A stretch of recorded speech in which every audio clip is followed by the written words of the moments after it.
और खबर शामिल करते हैं। नस्ला टावर डेडलाइन आखिरी मरहले में दाखिल हो गई है। अफसुर्दा शहरों से रिहायशियों ने फ्लैट्स को खाली करना शुरू कर दिया है और गाड़ियों में सामान ले जाया जा रहा है। रात 12 बजे तक ज़िला इंतज़ामिया नस्ला टावर को अपनी तहवील में ले लेगी। बात करते हैं ताज़ा तरीन सूरत हाल जानने के लिए बोल न्यूज़ के नुमाइंदा अमजद कायम खानी से। जी अमजद, बताइएगा, रिहायशी फ्लैट्स को खाली कर रहे हैं, क्या तासुरात है इस हवाले से?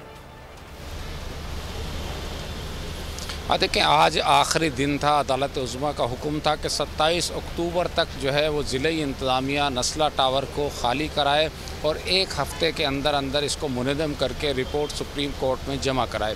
आज असिस्टेंट कमिश्नर फ़िरोज़ाबाद अस्मा बतूल यहाँ उन्होंने विज़िट किया। दोपहर में जो मकीन है यहाँ के रिहायशी हैं उनसे मुज़ाकरात किए।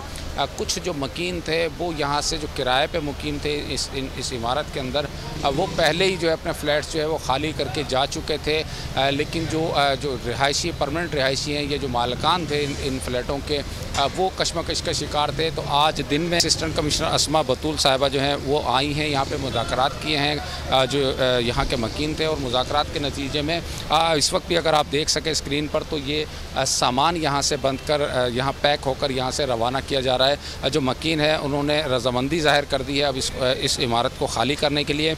और रात 12 बजे तक ज़िले इंतज़ामिया जो है वो इस इमारत को अपनी तहवील में ले लेगी। हो सकता है, उम्मीद है कि इम्कान यही ज़ाहिर किया जा रहा है कि रात 12 बजे नस्ला टावर को सील कर दिया जाए।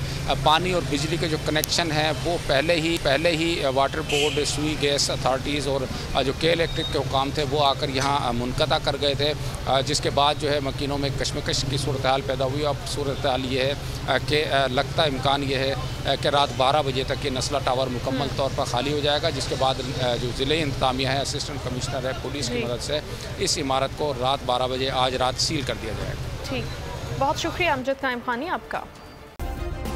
सब्सक्राइब करें और बेल दबाएं ताकि कोई खबर रह न जाए।